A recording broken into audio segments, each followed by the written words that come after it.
It's time for story time! Welcome, everyone. Let the story time begin. And welcome to It's Time for Story Time. Today we'll be reading from the 5-minute stories. And today's story is How the Leopard Got His Spots. Let the story time begin. Long, long ago, Leopard lived on a hot, bare, sunny yellow plain in Africa.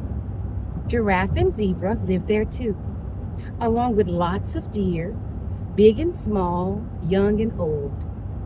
The animals were sandy yellow all over, just like the plain itself. Leopard was sandy yellow too, which wasn't good for the rest of the animals because leopard was hard to spot on the sandy yellow plain. He could lie and wait in the sandy yellow grasses and then jump out at them to catch them and eat them up whenever he wanted to.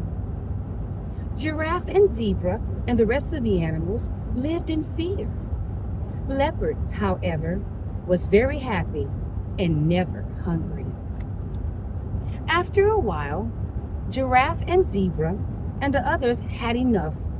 They decided to move away from the sandy plain to find a better place to live.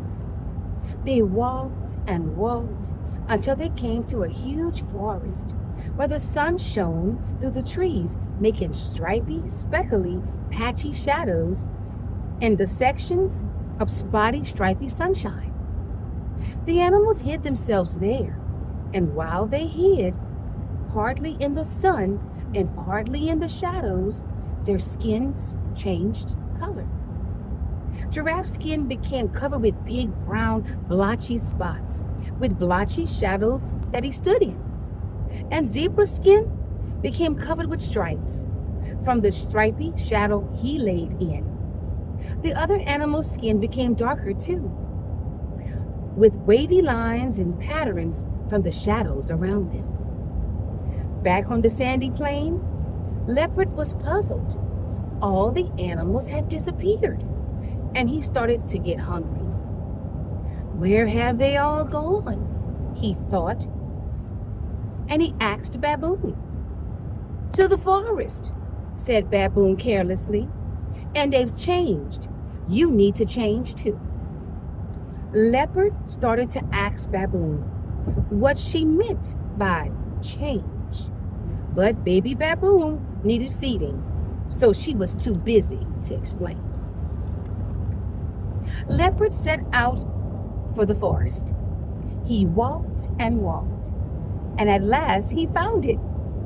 But all he could see was tree trunks. They were speckled, spotted, dotted, and splashed with the shadows. He couldn't see Giraffe or Zebra or any of the others, but he could smell them, so he knew where they were. Leopard lay down to wait. After a long, long time, something moved in the shadows, and a small deer trotted toward him. But sandy yellow leopard wasn't hidden in the leafy green forest, so the deer saw him at once and skipped away. All leopard could do was catch its tail. Too small to fill your belly, cried the deer. Please let me go. The deer was right about that. It was tiny and thin and not really worth bothering about, but Leopard kept hold of its tail anyway.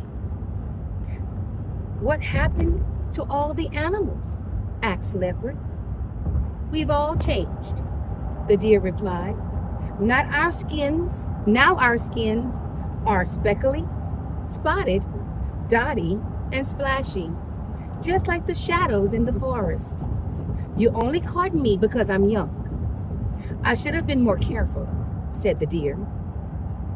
Leopard let the little deer go and sat down to think. So that's why I can't see Giraffe and Zebra and the rest of them in the forest, he thought. They've changed their skin to match the shadowy trees.